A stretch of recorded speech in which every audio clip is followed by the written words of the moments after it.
you serious? Si Angel? Dahil nalaman nila na si Angel pala ang may kagagawa ng lahat, kaya nawala si Trixie. At dito, ipinahuli ito ng pulis, pero binaliktad ito ni Angel na hindi siya ang may gawa kundi yung asawa ng kapatid niya. At dito, inimbitahan sa presinto ang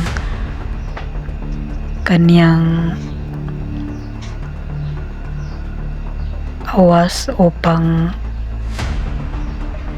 imbestigahan ng mga pulis dahil siya yung last na nakausap ni Trixie. At dahil ginawa na ng paraan ni Angel dahil alam niya na naghihinala na ang kanyang kapatid.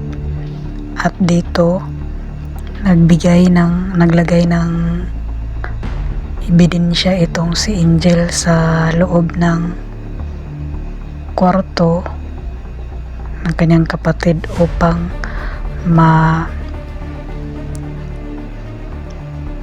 malaman talaga na hindi siya ang may kasalanan, dahil tuso na itong si Angel dahil marami na itong pinatay.